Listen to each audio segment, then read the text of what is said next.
Bạn có bao giờ tự hỏi, tại sao đôi khi bạn biết rõ thị trường sẽ đi về đâu, nhưng vẫn hành động ngược lại? Tại sao những quyết định tưởng như hợp lý lại dẫn đến những kết quả phi lý? Trading không chỉ là cuộc chơi của biểu đồ và dữ liệu, mà là hành trình khám phá sâu thẳm bên trong tâm trí con người. Trong video hôm nay, Ngẫm Trading mời bạn cùng bước vào một không gian khác, nơi tâm lý học hành vi trở thành ánh sáng soi rọi những vùng tối trong thói quen, cảm xúc và bản năng của chúng ta. Đây không chỉ là kiến thức, đây là tấm gương để trader nhìn thấy chính mình. Tâm lý học hành vi trong trading, tấm gương phản chiếu bản chất con người. Trong thế giới trading đầy biến động, nơi mỗi nhịp đập của thị trường có thể khiến trái tim của một trader rung lên, tâm lý học hành vi không chỉ là một môn khoa học trừu tượng. Nó là tấm gương phản chiếu bản chất con người trong từng quyết định mua bán. Mỗi cú click chuột, mỗi lần đặt lệnh đều mang theo không chỉ lý trí, mà cả sự va đập của cảm xúc, thói quen, nỗi sợ và lòng tham. Tâm lý học hành vi không phải là lời cảnh báo, mà là chìa khóa giúp chúng ta hiểu mình, hiểu thị trường, và từ đó tiến gần hơn đến sự tự do nội tâm trong trading. Tâm lý là một trận đấu, cuộc chiến với chính mình. Trading không chỉ là một cuộc chiến với thị trường, nó là một cuộc chiến với chính mình. Mỗi lần vào lệnh là một lần đối diện với bản năng sinh tồn, nỗi sợ mất tiền, niềm hy vọng kiếm lợi nhuận, sự lo lắng khi thị trường không đi theo ý muốn. Trader không đơn thuần là người phân tích thị trường, họ là chiến binh tâm lý. Sự biến động của giá chỉ là tấm màn sân khấu. Những cuộc chiến thật sự diễn ra trong tâm trí. Nỗi sợ khiến trader đóng lệnh quá sớm, lòng tham khiến họ giữ lệnh quá lâu. Sự tự tin thái quá sau chuỗi lệnh thắng dễ dẫn đến chủ quan và mất kiểm soát. Ngược lại, một chuỗi lệnh thua có thể khiến trader tê liệt, mất niềm tin vào hệ thống giao dịch của chính mình. Tất cả những điều đó không đến từ thị trường, nó đến từ chính tâm trí con người. Trading vì thế trở thành một hành trình thiền định, nơi mỗi trader phải học cách đối diện với bản ngã. Người ra quyết định không phải lý trí. Sự thật phũ phàng, chúng ta vẫn thường tin rằng mình là những sinh vật lý trí, rằng mỗi quyết định được đưa ra sau quá trình phân tích logic và tính toán cẩn thận. Nhưng sự thật lại phũ phàng. Phần lớn quyết định của chúng ta được đưa ra bởi vô thức, bởi cảm xúc và bởi những thiên kiến tâm lý mà chính chúng ta không nhận ra. Tâm lý học hành vi chỉ ra rằng con người không ra quyết định dựa trên sự hợp lý tuyệt đối, mà dựa trên cảm nhận về rủi ro, tổn thất và kỳ vọng. Một ví dụ điển hình là thiên kiến mất mát, loss aversion. Trader có xu hướng sợ mất tiền hơn là mong muốn kiếm lời.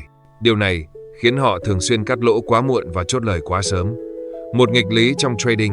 Cũng như vậy, hiệu ứng khung framing effect khiến cùng một thông tin được hiểu khác nhau, tùy vào cách nó được trình bày. Một con số âm có thể khiến trader hoảng loạn, trong khi cùng một con số nhưng được diễn giải dưới dạng khác lại không gây ảnh hưởng nhiều. Bản năng sinh tồn và cái bẫy cảm xúc.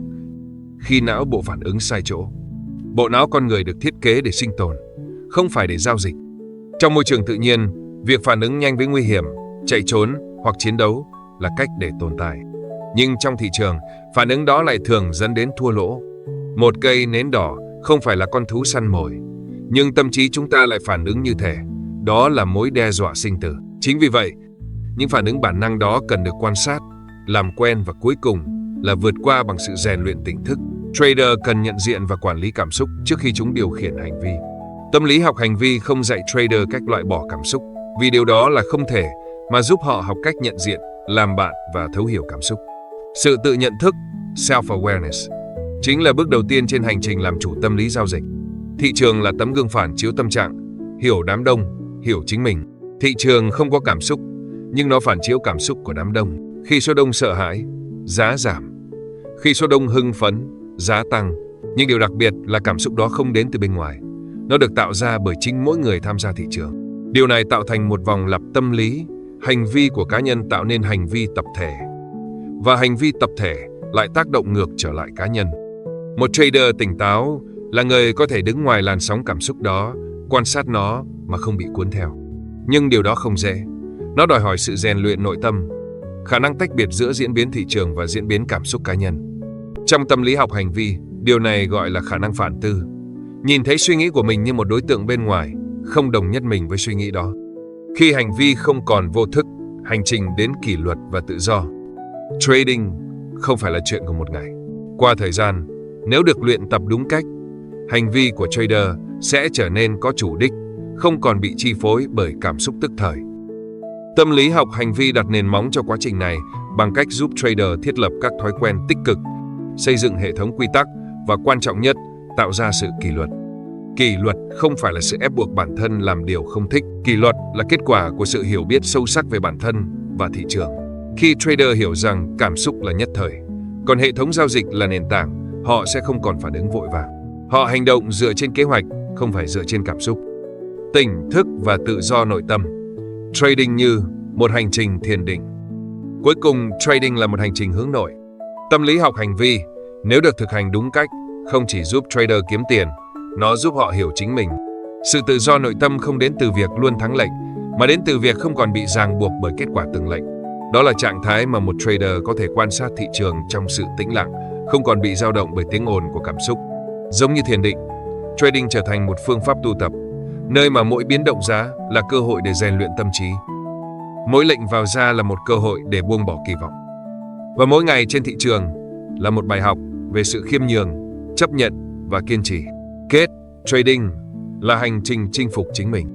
Tâm lý học hành vi không chỉ là công cụ để hiểu thị trường, mà là con đường để hiểu chính mình. Trong thế giới trading, nơi không gì là chắc chắn, thì tâm lý, thứ tưởng như mơ hồ, lại là nền tảng vững chắc nhất để tiến xa. Một trader giỏi không phải là người luôn đúng, mà là người hiểu vì sao mình sai và không ngừng học hỏi từ đó. Tâm lý học hành vi chính là chiếc la bàn nội tâm, dẫn lối cho hành trình trading trở nên sâu sắc, bền vững và giàu ý nghĩa. Trading không phải là con đường để chinh phục thị trường, mà là con đường để chinh phục chính mình. Khi ta hiểu được vì sao mình sợ hãi, vì sao mình tham lam, vì sao mình hành động trái ngược với lý trí, thì lúc đó ta bắt đầu bước đi với sự tỉnh thức. Trong sự im lặng giữa nhịp đập thị trường, chỉ có người lắng nghe được tiếng nói nội tâm mới tìm thấy sự tự do thật sự. Cảm ơn bạn đã đồng hành cùng Ngẫm Trading, nơi mỗi video là một lần ngồi lại với chính mình để hiểu, để ngẫm và để trưởng thành. Hẹn gặp lại bạn trong hành trình kế tiếp.